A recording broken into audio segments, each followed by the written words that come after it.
सबको प्रभु यीशु मसीह के नाम में जमसिक दोस्तों एक बार फिर से स्वागत है आप सबका एक नए वीडियो के साथ। परमेश्वर के वचन से पढ़ेंगे व्यवस्था वरन अध्याय 2 वचन 7। लिखा है, क्योंकि तुम्हारा परमेश्वर यहोवा तुम्हारे हाथों के सब कामों के विषय तुम्हें आशीष देता आया है।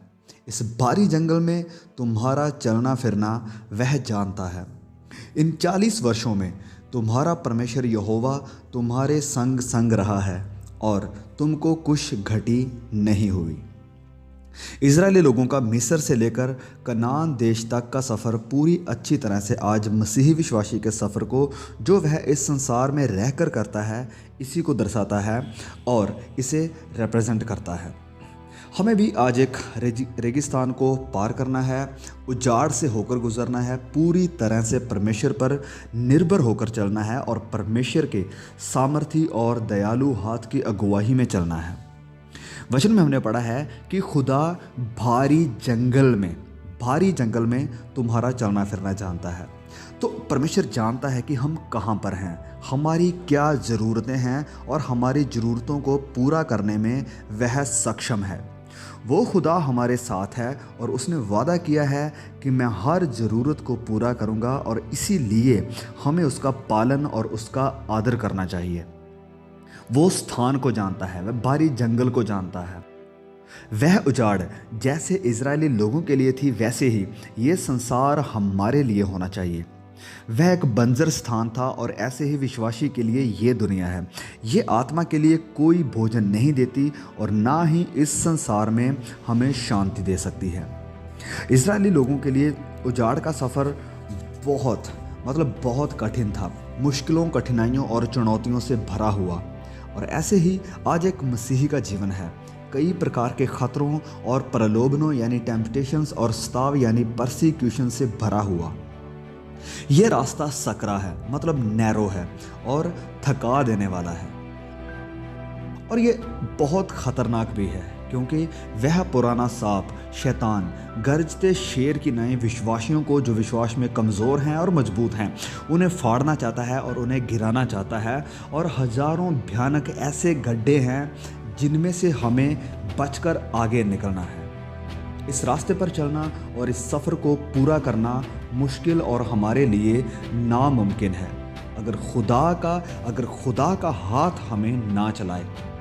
उसकी अगुवाई के बिना ना तो हम रास्ता ढूंढ पाएंगे और ना ही कभी वादा की हुई धरती तक पहुंच सकेंगे। इस सफ़र में कठिनाइयां तो बहुत हैं और जैसे जैसे हम आगे बढ़ते जाते हैं ये भी बढ़ती ही जाती हैं। कभी कभी तो लगेगा कि इजरायली लोगों की तरह हम भी वापस मिस्र को चले जाएं। लेकिन खुदा अगर आपको मिस्र से बाहर निकाला है तो वो आपको हमेशा के लिए उजाड़ में रखने के लिए नहीं, वरन उस वादा की हुई धरती के लिए जिसमें आप राज्य करेंगे और फिर कभी गुलामी में नहीं पड़ोगे। वहाँ रोना नहीं होगा, कोई कष्ट नहीं होगा। इसका सफ़र कठिन है लेकिन खुदा का वादा है कि वह हमें अकेले नहीं छोड़ेगा, वो हमारे साथ है। हमने वचन से पढ़ा है कि खुदा हमारा चलना फिरना जानता है। यहाँ पर लिखा है चलना, मतलब सवारी करना नहीं, सबको चलना पड़ा। इजरायली लोगों के लिए शाही सड़कें नहीं बनी हुई थी और ना ही आरामदायक फर्स्ट क्लास एसी गाड़ियाँ थीं, वरन उनके सामने उजाड़ और जंगल थे जिनके बीच में से होकर उन्हें चलना पड़ा। तो हमें भी चलना पड़ेगा, विश्वास में चलना पड़ेगा, हर रोज़ चलना पड़ेगा, हमारे प्रभु यीशु के साथ चलना पड़ेगा, वादा की हुई धरती की तरफ चलना पड़ेगा, हर मौसम में चलना पड़ेगा। चाहे धूप हो या तूफान आए, चाहे बारिश हो या सूखा हो, हमें चलना है।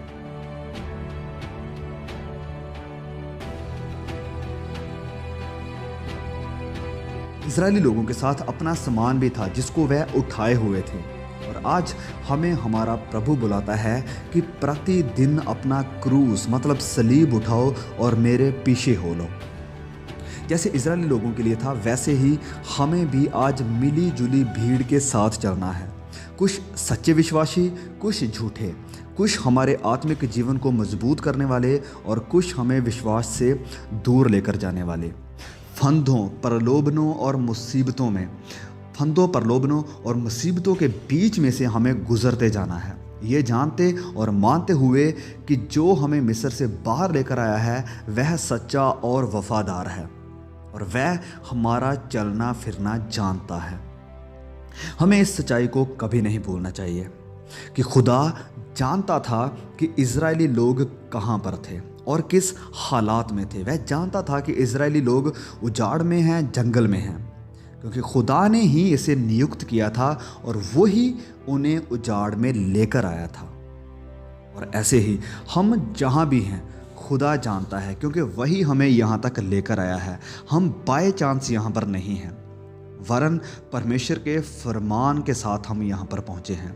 और अगर वो हमें उजाड़ तक लेकर आया है और हर ज़रूरत को पूरा किया है, तो वह हमें घर तक, हमारे वादा की हुई ज़मीन तक भी ज़रूर लेकर जाएगा। हमारे लिए आज सबसे बड़ी खुशी की बात ये होनी चाहिए कि जिस सफ़र पर आज हम हैं, इस सफ़र से होकर हमारे उद्धारकर्ता प्रभु यीशु पहले ही जा चुके हैं और अब अनुभव से, बाय एक्सपीरियंस जानते हैं कि हम आज किस परिस्थिति में हैं। उन्होंने कष्ट सहे और हमारी तरह परखे गए। उनकी आंखें हमारे ऊपर लगी हुई है। वह हमारे सफ़र की सारी कठिनाइयों को जानते हैं और ये भी जानते हैं कि हमारी ज़रूरतें क्या हैं। वे हमारी कमजोरियों और मुश्किलों को जानते हैं, हमारे खौफ और हमारे विरोधियों को भी जानते हैं और वह ज़रूर हमारी मदद करेंगे। और वही हैं हमारी उम्मीद और हमारा आराम। अब हम सब के लिए कुछ बहुत ही ज़रूरी सवाल। पहला, कि ये संसार हमारे लिए क्या है? क्या ये एक सुखद स्थान है या फिर एक बड़ी उजाड़ है? क्या एक आरामदायक नवास है या फिर एक सुनसान रेगिस्तान? हम इस संसार में क्या कर रहे हैं? क्या हम हमेशा के लिए इस संसार में अपना बसेरा बना रहे हैं या फिर इसमें से होकर आगे गुजर रहे हैं? हमारा सबसे बड़ा आराम यह है कि परमेश्वर जानता है कि हम कहाँ पर हैं और हमारी ज़रूरतें क्या हैं, और वह हर ज़रूरत को ज़रूर पूरा करेगा। परमेश्वर ने इज़राइली लोगों को मना किया था कि वह ना तो पड़ोसी की किसी वस्तु का लालच करें और ना किसी से कुछ मांगे, क्योंकि परमेश्वर ने उनकी हर ज़रूरत को पूरा किया था। तो इसलिए हमें भी वचन में सिखाया गया है, इब्रानियों अध्याय 13 वचन 5 में लिखा है, आपकी ज़िंदगी पैसे के लालच से आज़ाद हो। Keep your life free from the love of money.